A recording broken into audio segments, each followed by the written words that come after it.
네, 여러분 안녕하세요. 자, CPI죠. 전일에 있었던 이 CPI가 전년 대비 2.4%가 상승을 하면서 트럼프의 금리 인하에 대한 요구가 미 연준에게 갈수록 압박을 더해가고 있는데, 그렇다 보니까 시장에서 오히려 지금 미국과 중국이죠. 중국과의 협상 여부도 긍정적인 스탠스로 비추어지고 있고요. 금리 인하에 대한 기대감 또한 커져가고 있는데, 자, 이렇게 된다라면 16일이죠. 이 16일에 있을 SEC와의 재판이 긍정적이게 마무리될 것으로 전망이 되고 있기 때문에 ETF 또한 승인될 것으로 기대가 되고 있다. 이렇게 좋은 호재들이 너무나도 가득한데, 관련돼서 대응 방법과 어떤 이슈들이 있는지 함께 살펴보도록 하겠습니다.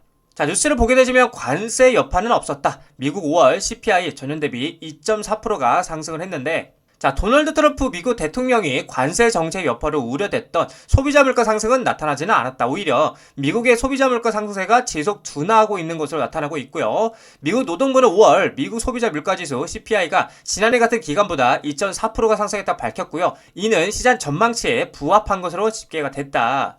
변동성이 큰 식품과 에너지를 제외한 근원 CPI는 지난해 대비 2.8% 상승으로 시장의 전망치인 2.9%를 밑돌았다라는 내용인데, 자, 그렇다 보니까 앞으로 트럼프 대통령이 금리 인하에 대한 압박이 더 강해질 수 있다. 왜냐면 CPI 지수가 그렇게 나왔기 때문인데, 계속해서 연준은 금리 인하에 대한 압박감에 점점 빠질 수밖에 없는 시점에 도달했다라는 겁니다. 이렇게 트럼프 대통령의 경제와 정치적인 계산을 통해서 계속적인 금리 인하에 대한 압박이 나간다라면 조만간에 연준에서도 금리에 대한 이야기가 한 번 더 나올 것으로 기대가 되고 있다라는 거죠. 이 말은 무슨 말이냐? 아직 금리 인하에 대한 기대감이 살아있다라고 보여지는 관점입니다. 자, 그리고 미국과 중국 무역 협상이 합의에 지금 도달하는 상태고요. 양국 정상 승인받으면 시행될 것이라는 굉장히 호재 가득한 또 이런 소식들이 들려오고 있는데, 자, 그렇다 보니까 지금 어떤 상황이에요? 트럼프 대통령은 중국과의 무역 협상이 완료가 됐고요. 시진핑 최종 승인만 남았다고 얘기를 했는데, 도널드 트럼프 미국 대통령이 중국과의 무역 협상이 완료가 됐고요. 시진핑 국가주석과의 최종 승인만 남았다고 얘기를 했어요. 이어서 이번 합의로 중국이 히토류 및 자석 전량을 선납 형태로 공급해서 미국은 중국 유학생 수용을 포함한 합의 내용을 이해할 것이다. 우리는 총 55%의 관세를 받지만 중국이 부과하는 관세는 10%에 그친다. 양국 관계는 매우 훌륭하다라고 얘기를 하고 있다라는 겁니다. 자, 여러분들도 잘 아시겠지만 기존에 이 중국과의 관세 이슈 때문에 비트코인을 포함한 전 세계 모든 증시들이 정말 힘든 시간들을 보냈었는데, 그만큼 파급력이 컸던 악재가 해소가 된다라는 거는 반대로 파급력이 큰 호재로 다가올 수 있다라는 걸 얘기하고 있는 거예요. 너무나도 긍정적인 상황이다라고 볼 수가 있겠습니다. 자, 그래서 세력들은 이미 이 사실들을 전망하면서, 긍정적인 사실들을 전망하면서 분주한 모습들을 보여주고 있는데, 여러 기업들이 공식적으로 자사 대차 대조표 XRP 할당을 발표를 했는데, 먼저 비보파워 인터내셔널은 3월을 통해서 1억 2,100만 달러를 조달했고요.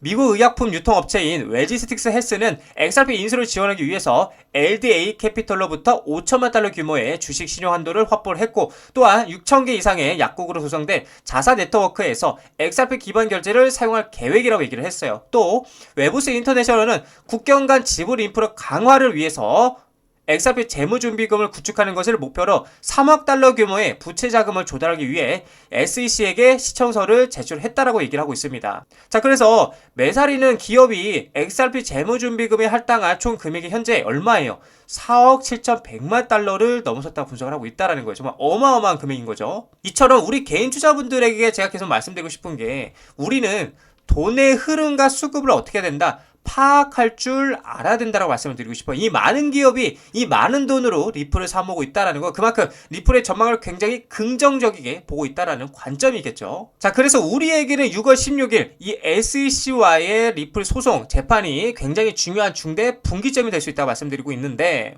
만약에 여러분들 이 16일 날 재판이 긍정적이게 마무리가 된다라면 그 다음 날인 17일이겠죠. 17일에 XRP ETF를 승인해줄 가능성이 매우 높은 상황이기 때문에 가상화폐 업계가 엄청난 환호와 함께 대불장, 즉 알트코인의 찐 불장이 나와줄 것이라고 전망이 되고 있다라는 겁니다. 그래서 우리는 계속 말씀드리지만 구조를 이해하고요, 신뢰하면서 이 리플의 밸류를 파악할 줄 알아야 된다. 그렇게 투자에 나가셔야 된다라고 말씀을 드리고 싶습니다.